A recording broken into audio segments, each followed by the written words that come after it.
Okay, now back to the rear microphone. Yeah, Dr. Paul, my question's for you. I do want to preface this by saying I did vote for you in 2008. My question revolves around foreign policy. You recently gave an interview where you said that one of the reasons the terrorists are attacking us is because of reasons basically that were given by Osama bin Laden, that we have our troops overseas and things of that nature.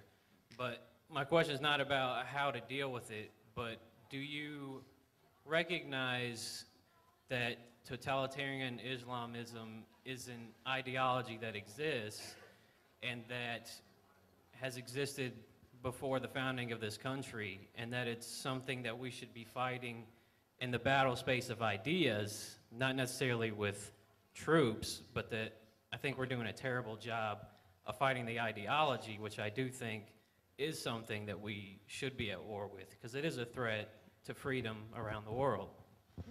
Are you making the assumption that Islam is a radical enemy of ours? Is that essentially what he's saying? Well, No, at the very least, not Islam as a religion, but as a political ideology separate from the religion.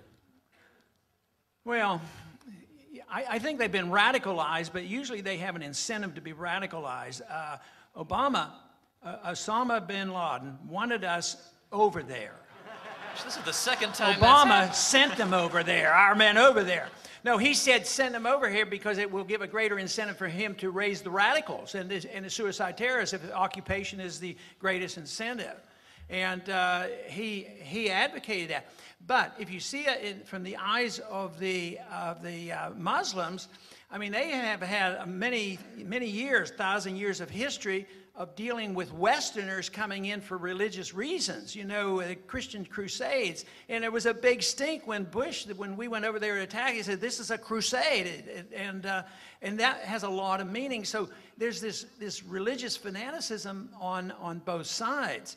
I think I deal with the flaw in our foreign policy and talk about more tolerance. I think that's what we need in a free society. You tolerate other religions, and as long as they're not confrontational and violent, there's no problems. But the violence comes when we're over there 7,000 miles from home dropping bombs on these people and occupying those territories, and this is why we have so much of that violence come out.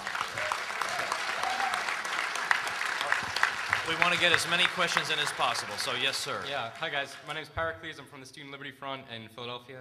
My question is for both of you, I guess, your opinions and thoughts on Lysander Spooner's criticisms of social contract theory and the Constitution as well. The question asks us to comment on Lysander Spooner's criticism of the social contract theory. How many angels can dance on the head of a pin? I'm of the belief that when Jefferson wrote, all men are created equal and endowed by their Creator with certain inalienable rights, and among these is life, liberty, and the pursuit of happiness, that when the government ceases to be respond to the will of the governed, it is the duty of the people to alter and abolish it, that this wedded us to the principle of the natural law, that our rights come from our humanity. We were created by God in His image and likeness. As He is perfectly free, we are perfectly free. We can't give these rights away, and the government can't take them away, and we can't even contract them away.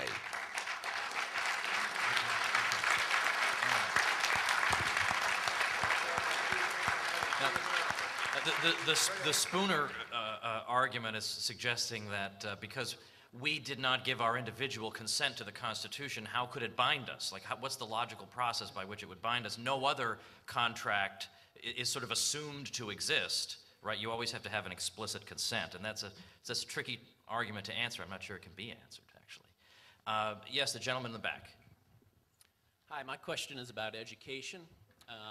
I think it'd be great to see elementary school kids learning about our forefathers and the values that would bring prosperity and freedom, which will help them be successful when they get older.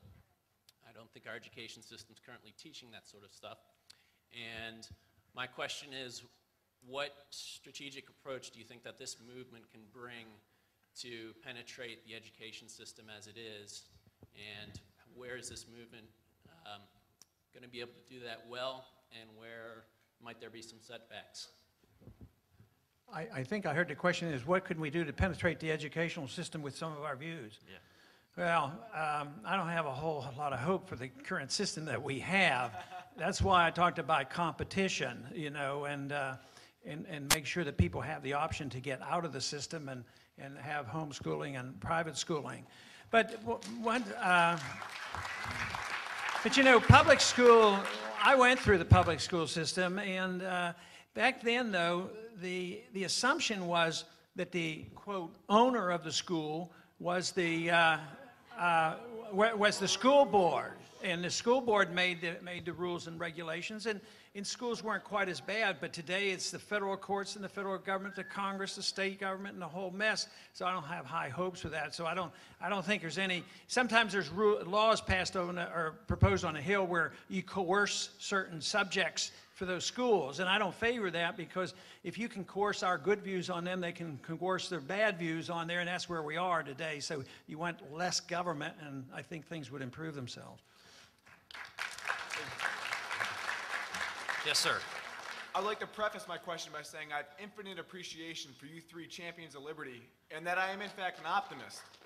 But please comment, I mean, what's going to happen when the coercive power of the state begins to attack individual and free thinkers and appreciators of liberty, you know, to go for their status ends? What's going to happen when we have the MIAC report and Homeland Security calling us all terrorists? Okay.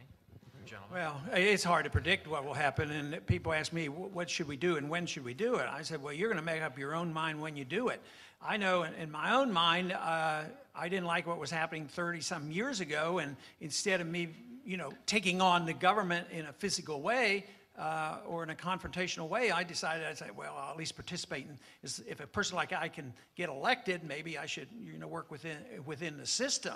But I also think there is an end point, and the only end point that I keep thinking about is when we'll have to individually make our decision is when they come knocking on our door and say, we want your guns and we want your gold and you're going to obey us, and then I think there's going to be a lot of violence. But I'm working on the assumption that we should do everything conceivable to avoid the violence.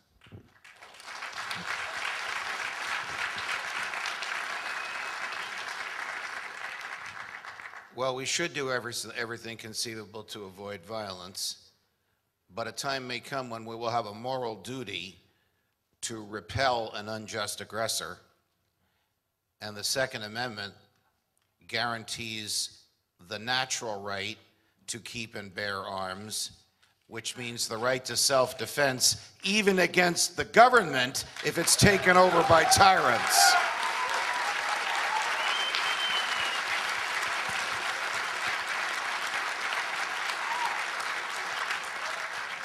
Okay, yes, sir, in the back. Yeah, howdy. My name's Angel. I'm a business consultant for the government, and we're making so much money off the government. I'm not going to tell you where I work, but we got to do stuff. Hey, you know, it's the congressman's fault. Anyway, my question is regarding Peace Corps. The government does a lot of bad things badly, but Peace Corps seems like a pretty good thing, pretty harmless thing, and in fact, I was a Peace Corps volunteer, and it changed my life, and I saw a lot of good being done with it, and it's relatively inexpensive, and we're not really paid per se. What are your thoughts regarding Peace Corps and as an organization, governmental organization? Which organization? Peace Corps. Oh, Peace Corps. Yeah. It sounds good, but it isn't. I mean, if somebody wants to voluntarily try to promote peace around the world in some fashion, as long as they get permission to go where they want to go, I think that's fine and dandy, but that should never be a government function. I agree.